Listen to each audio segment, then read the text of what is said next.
On her 64th birthday, Eleanor Hart opened the door to the same knock she'd heard 10 years in a row. A boy in a teal apron held a vase of sunflowers, still wet from the morning market. The card was always short, always the same.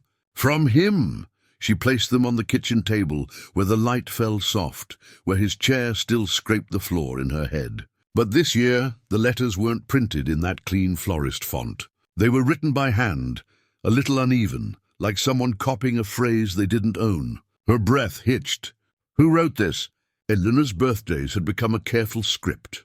She woke early, straightened the runner on the hallway table, set out 2 cups, though only one would be used, and waited for the flowers that arrived before noon. After Thomas died, the first bouquet seemed like a mistake. The second felt intentional. By the third, she stopped asking and started living with the ritual like a lighthouse she didn't have to light herself. Sunflowers were not sentimental for her. They were practical, bright, stubborn things that turned their faces toward whatever warmth they could find. Thomas used to joke that she was part sunflower, the way she'd throw open the curtains even on bad news days. So every year, she cleaned the same vase, trimmed the same stems, and read the same message. From him. No date, no name. Just enough to hold grief without picking it open. This year, the handwriting tilted right, a little cramped. The florist's clean font was gone. Her thumb rubbed the paper like touch could smooth the oddness away. The boy in the teal apron had already left. The kitchen was too quiet. Eleanor poured coffee, then abandoned it. She took the card to the window where the neighborhood hummed with delivery vans and dogs. Holding the paper up to the light, she saw a faint impression, as if the writer had pressed hard and left ghost letters on the backside of the card beneath. It meant someone had written several cards in a stack. Someone doing this by hand, fast, trying to match a routine they'd only heard about. Questions arrived that hadn't visited in years. Was the order lost? Was the shop under new management? Had something happened to Mr. Rivera, the florist with the kind eyes who once told her softly, "We'll take care of it, Mom"? Eleanor set the card down and picked up her keys. Routine had carried her this far. Today, she needed a different kind of light. Rivera Flowers sat on the corner across from the bakery, where the owner always burned the first tray and called it a sacrifice to the day. The bell above the florist's door didn't ring when Eleanor pushed because the door didn't open. A sign hung crooked, closed for renovation, in a handwriting that matched her card. She knocked anyway. After a minute, a young woman with a messy bun and careful eyes unlocked the door half an inch. "We're not really open," she said, then saw the vase in Eleanor's arms. "Oh, come in. Careful with the floor. Paint." Inside, buckets of stems leaned like tired dancers. The counter was half taken apart. The wall behind it still held the faded outline of the old register where Mr. Rivera had stood for 40 years. "I'm Lily," the young woman said. "My grandfather. He passed last month. I'm trying to keep this place breathing." Eleanor's grip tightened around the vase. "I'm sorry." "He was very kind," Lily nodded, swallowing. "He left notes. Lots of them. He kept everything on paper. Said computers forget people." She reached under the counter and pulled out a worn ledger, the pages soft from being turned. "What's your name?" "Eleanor Hart," Lily flipped. Hart? Hart? "Yes." She smiled a little. "Sunflowers. Every year on October 12th. From him, prepaid." She traced a line with her finger. "For 20 years." Eleanor blinked. 20? "He came in the week before he—" Lily struggled for a word and let the silence choose it. "He paid in cash." My grandfather argued, then wrote it down exactly as told. "The last prepaid delivery was last year." She looked at the card in Eleanor's hand. "We sent one anyway today. I wrote the note. I didn't know it was supposed to be printed." Her voice softened. "I just couldn't let the day pass." Eleanor's breath left her like air from a punctured tire. "He planned 20 years, she said to no one." "He thought that far ahead." Lily hesitated. "There's something else. In Granddad's notes, there's an envelope marked for year 11 if she comes." I didn't open it. It felt not mine. Eleanor set the vase down and steadied herself on the counter. Maybe it's time it became mine. Lily brought the envelope from a back room, where the air still held the old florist's cologne and dried lavender. It was sealed with a simple piece of tape, nothing theatrical. On the front, in Thomas's handwriting that Eleanor would have known blindfolded, it said Ellie, when the card looks different.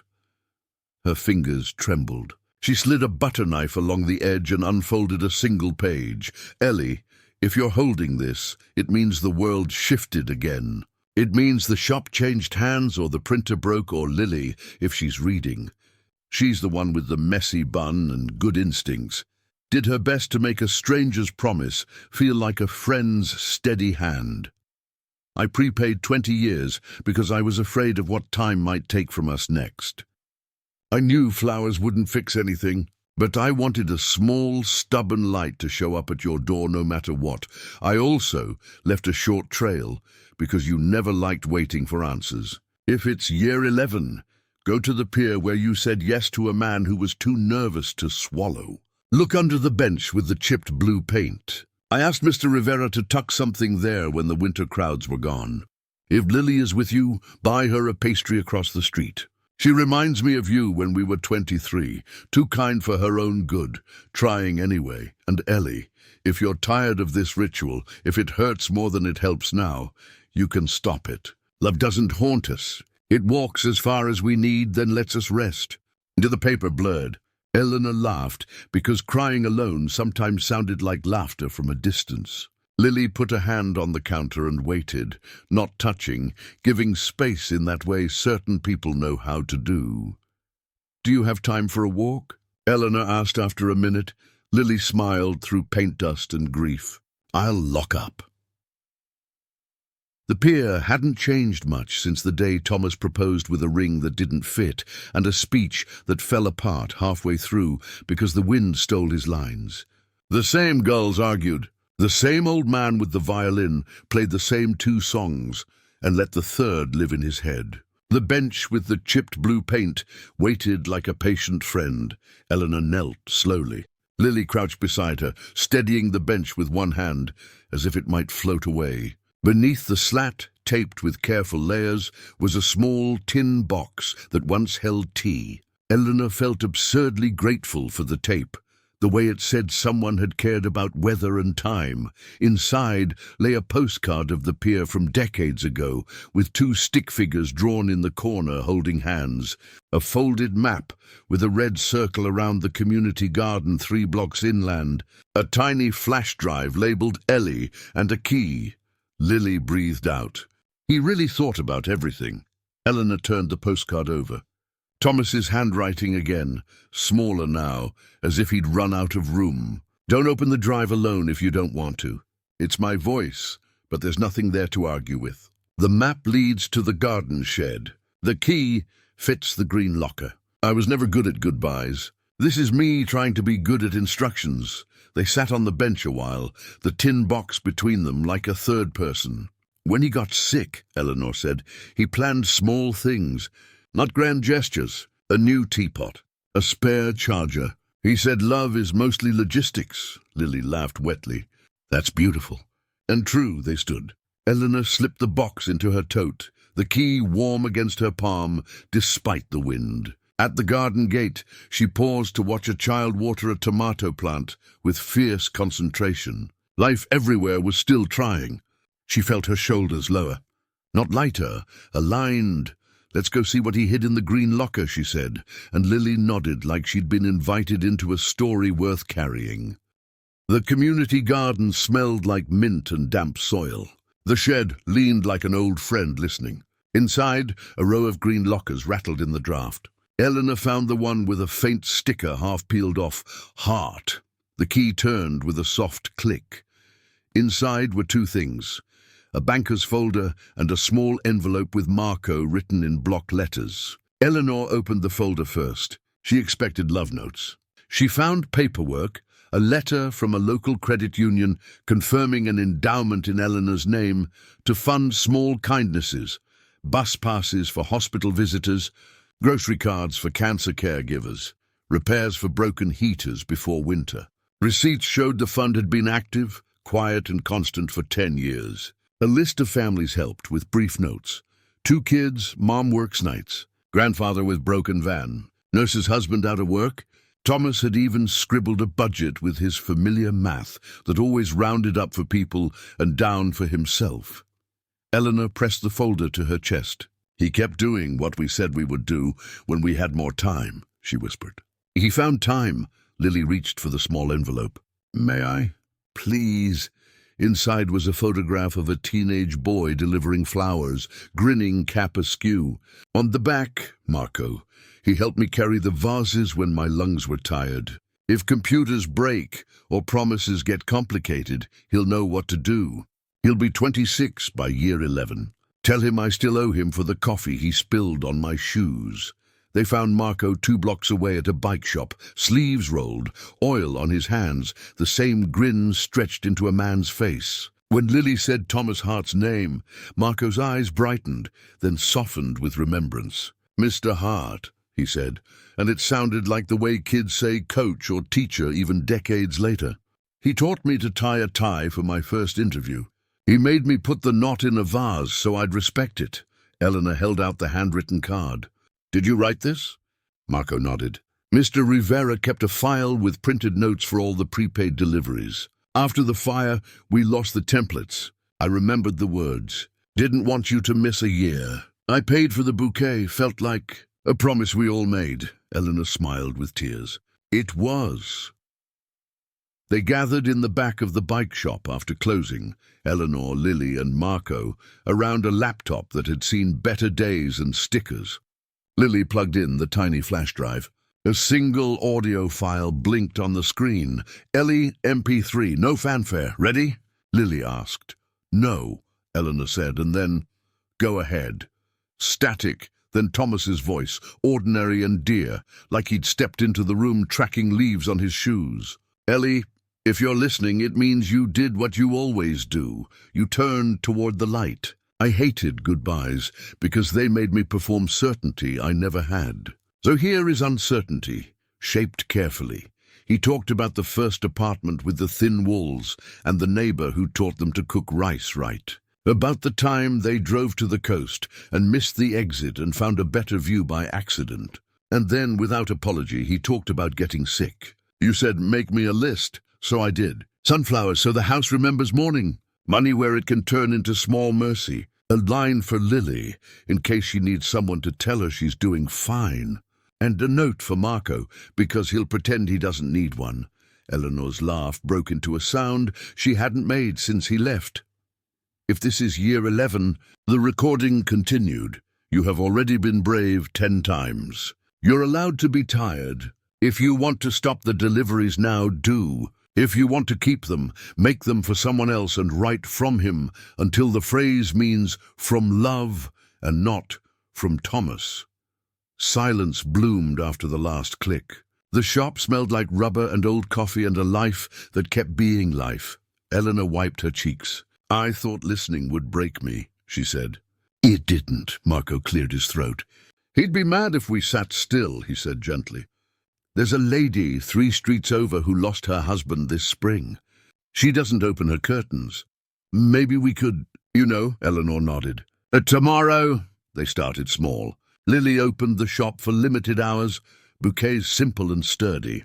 Marco added deliveries to his bike routes, a milk crate strapped with bungee cords. Eleanor wrote cards with careful even letters, her hand finding steadiness in the repetition. The first week, they sent 3 arrangements to 3 addresses, no grand notes. Just from him and the date, one went to Mrs. Patel, who had been married 48 years and now ate crackers over the sink because the table was too loud. One went to Ron, who insisted he didn't like flowers until he caught his reflection smiling at the yellow mess on his counter. One went to a nurse named Darla, who worked nights and cried in the alley behind the hospital because her wife's shoes still sat by the door. Sometimes Eleanor rang the bell and walked away. Sometimes she stayed long enough to hear a story. Often she said nothing at all, because silence in a doorway can be the kind of company people need. On Sundays, the 3 of them met at the community garden, sitting on overturned buckets, comparing notes like a small and stubborn committee. They added a line to the endowment's mission, delivering ordinary kindness on hard days. The ledger grew one neat line at a time. No press, no posts. Just names in a notebook and the kind of math Thomas would approve of. One afternoon, a boy from the neighborhood wandered in, curious about the buckets and laughter. He left with a job sweeping petals, 2 extra cookies from the bakery, and the first kind thing anyone had asked him to do all week. At Eleanor's kitchen table, the space across from her felt less like a ghost and more like a chair, waiting for whoever came next to need a seat. The vase with sunflowers still stood where the light was best. The ritual hadn't stopped. It had widened. On her 65th birthday, the knock came again. This time, it was not one delivery kid, but 3. Marco with his bike helmet tucked under his arm, Lily with a ribbon stuck to her sleeve, and the neighborhood boy holding a bouquet almost too big for his hands. The sun had barely cleared the rooftops. The city felt fresh-washed. The card on the bouquet was written in the same neat hand Eleanor had practiced on 100 others. It said simply, "From us." Her throat tightened. She stepped aside. "Come in. The kettle's on." They filled her small kitchen with the sound of chairs scraping and spoons clinking. Marco fixed the wobbly foot on the table like a man who believed in fixing small things. Lily set out a bakery box and revealed a pink frosted cake shaped like a sunflower. The boy told a long story about chasing a delivery dog who decided to keep the ribbon. Eleanor set the new card beside the old ones in a ceramic dish that had once held spare keys. "I think," she said quietly, "it's time to stop delivering flowers to me." Lily looked stricken. Did we?" "No," Eleanor said, smiling. "It's perfect. It's enough. I want today's to be the last for my door. After this, let's send them to whoever you think will need a first bouquet, or a second or a 9th. Write from him, if that helps them. Or from her or from them, or nothing at all." They understood. Some ritual sunset so others can begin. After cake, they walked to the community garden.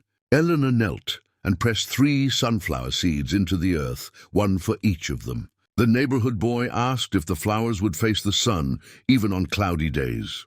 "They try," Eleanor said. "That's the point." She went home and opened the last envelope from the banker's folder, a simple form that made her the steward, not the owner, of the fund. She signed, then placed Thomas's pen in the drawer labeled "Keep." When evening came, she opened the curtains wide. The house didn't feel empty. It felt ready. Moral of doesn't end. It changes jobs. Thomas kept sending light until Eleanor could carry it. When the card finally said "From us," grief turned outward and became care. The best memorials aren't statues. They're ordinary kindness, repeated, delivered, and shared until someone else can stand in the sun.